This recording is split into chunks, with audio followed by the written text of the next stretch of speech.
Catherine McKenna won't say if the Liberals are going to raise the carbon tax if they are re-elected, but her promises to foreign billionaires back in 2017 tell a much different story, and I have the exclusive documents to prove the Liberal plans.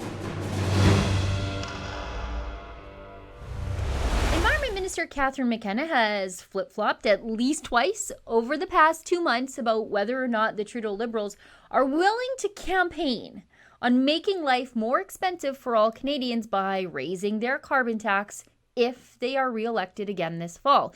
It's all very confusing, but thankfully the Toronto Sun's Laurie Goldstein was able to try to make sense of it all. He writes that at the end of August, McKenna told the Globe and Mail the Trudeau government, if it wins re-election, might hike Trudeau's carbon tax above $50 per ton after 2022.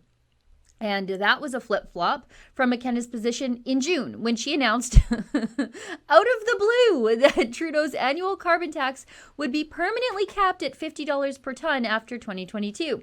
And that was a flip-flop from the Trudeau government's position prior to June, which was that it would examine whether to hike the carbon tax higher than $50 per ton after 2022 if it was re-elected in October. Are you still confused? Yeah, me too, and I do this for a living, but it gets even worse. Because as soon as conservatives like Pierre Poilievre jumped on McKenna's latest musings about maybe hiking the carbon tax, trying to force the Liberals to campaign on taking more money out of Canadians' pockets, McKenna changed her tune one more time. This from CTV News. McKenna dismissed claims by Conservative MP Pierre Poilievre that the government would stretch its promised $50 per ton price cap by 2022 if re-elected this fall. Our position has not changed, she said, speaking to reporters at a Green Jobs announcement on Monday. Mr. Pierre Poilievre does press conferences all the time, most of the time misleading Canadians. Oh, but who's really misleading the Canadian public here?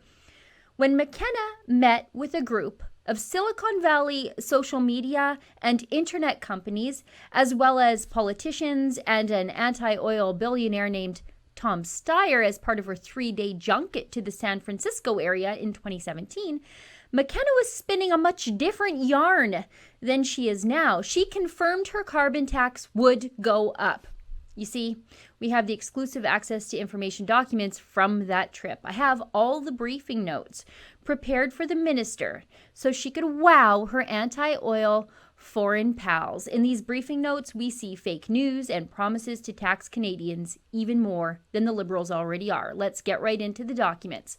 We know here on page 48 that McKenna was at an event with American billionaire Tom Steyer, a man who funds a lot of the foreign advocacy and activism against Canada's oil and gas sector. Now here on page 113, from the briefing notes prepared for McKenna's meetings with these people, the Liberals are promising their American hosts that they will do an analysis of how all the Liberals' new regulations are hitting Canada's oil and gas sector versus the United States. And the Liberals promise to just totally release the information to the public at large. Question 3. Has your office considered the marginal impacts new regulations could have on Canadian oil and gas producers relative to U.S. producers in terms of costs? The government takes into consideration a number of impacts of proposed regulations, including distributional impacts and competitiveness impacts. The department has developed a cost-benefit analysis of the proposed regulations that includes this type of analysis. This will be released alongside the draft regulations for public comment.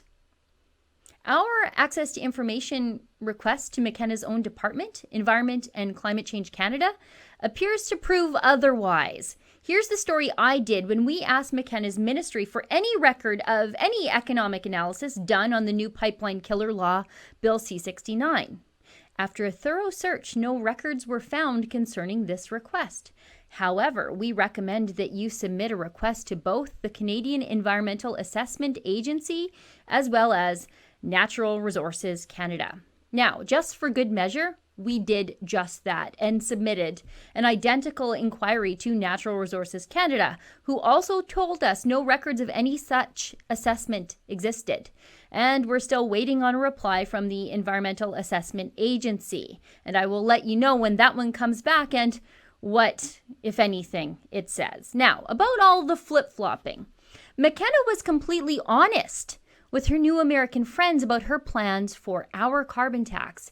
And it is here in black and white for all of us to see. On page 151, we see the Liberals confirming plans to raise the carbon tax after 2022, just like the Conservatives are saying the Liberals will do here.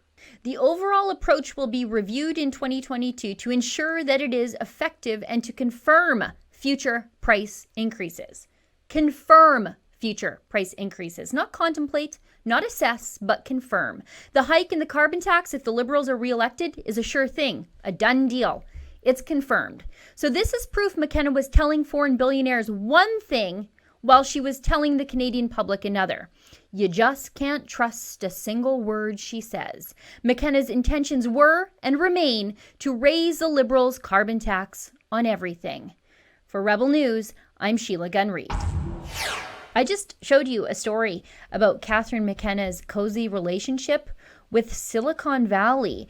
And we know the Liberals have called on social media companies to censor their political enemies. That's why your support is so important. Now, one of the best ways to support us here at The Rebel doesn't actually cost you a dime. Just like and share our content and be sure to subscribe to our YouTube channel.